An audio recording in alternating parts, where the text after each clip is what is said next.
యావత్ ప్రపంచం ఉత్కంఠగా చూస్తున్న అమెరికా అధ్యక్ష ఎన్నికల పోలింగ్ మరికొన్ని గంటల్లో ప్రారంభం కానుంది. అగ్రరాజ్య 45వ అధ్యక్షుడిని ఎన్నుకునేందుకు భారత కాలమానం ప్రకారం ఈ సాయంత్రం నుంచి ప్రజలు ఓటు హక్కు వినియోగించుకోనున్నారు.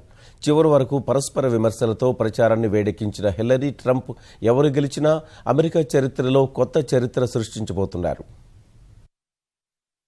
అమెరికా అధ్యక్ష ఎన్నికల ప్రచారానికి తెరపడింది. డెమోక్రటిక్ అభ్యర్థి హిల్లరీ క్లింటన్, రిపబ్లికన్ అభ్యర్థి డొనాల్డ్ ట్రంప్ భవితవ్యాన్ని 20 కోట్ల మంది అమెరికా ఓటర్లు తేల్చనున్నారు.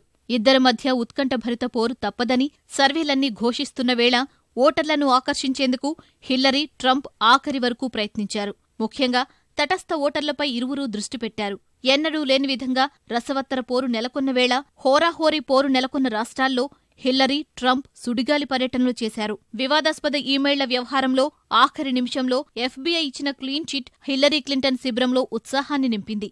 అమెరికా తొలి మహిళా అధ్యక్షురాలిగా చరిత్ర సృష్టించాలని భావిస్తున్న హిల్లరీ ప్రజా సమస్యలు పరిష్కరించి మరిన్ని మెరుగైన అవకాశాలను సృష్టించడానికి తాను కృషి చేస్తానని స్పష్టం చేశారు.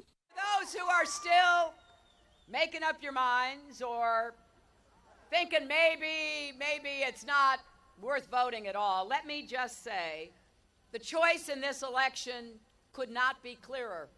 It really is between division or unity, between strong and steady leadership or a loose cannon. And if you give me the privilege of your vote tomorrow, that is what I will do every single day of my presidency. I will get up in the White House and I will think about what I can do that day to knock down barriers, to create opportunities so that you have the chance to fulfill your own dreams. You see, I believe America's best days are still ahead of us. మహిళను అధ్యక్షురాలిగా తొలిసారి గెలిపించే అవకాశాన్ని వదులుకోవద్దని అధ్యక్షుడు Barack Obama విజ్ఞప్తి చేశారు. Hillary తరపున మిచిగన్లో ప్రచారం నిర్వహించిన ఆయన వేర్పాటువాదం, బలమైన నాయకత్వానికి మధ్య పోటీ జరగబోతోందని అన్నారు. ప్రజలు ఆలోచించి సరైన నిర్ణయం తీసుకోవాలని పిలుపునిచ్చారు. You will choose whether we continue this journey of progress or whether it all goes out the window.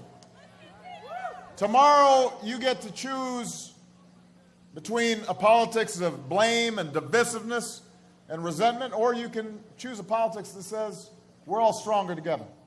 ఇక విదేశీ శక్తుల నుంచి అమెరికా గుర్తింపును కాపాడాలంటే తనకే ఓటు వెయ్యాలని ప్రజలను ట్రంప్ కోరారు. అమెరికా అధ్యక్ష ఎన్నికల్లో చారిత్రాత్మక విజయం నమోదు చేయనున్నట్లు ధీమాతో ఉన్న ట్రంప్ వాషింగ్టన్ డీసీ సహా కొలరాడో, పెన్సిల్వేనియా, అయోవా, ఫ్లోరిడా తదితర రాష్ట్రాల్లో సుడిగాలి పర్యటనలు చేశారు.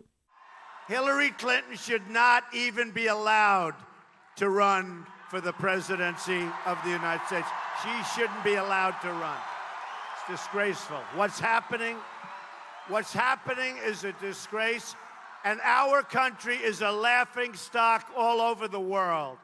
With what's happening with our justice, our country is a laughing stock all over the world. They're laughing.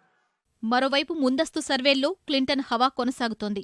NBC news, wall street journal వెల్లడించిన సర్వేల్లో ట్రంప్ కంటే Clinton 4 పాయింట్ల ఆధిక్యంలో ఉన్నారు. మెజారిటీకి అవసరమైన ఎలక్టర్లను ఆమె సాధించనున్నట్లు తేలింది. హిల్లరీకి 65% విజయావకాశాలు ఉన్నట్లు ప్రముఖ సర్వేల వెబ్సైట్ 538.com వెల్లడించింది.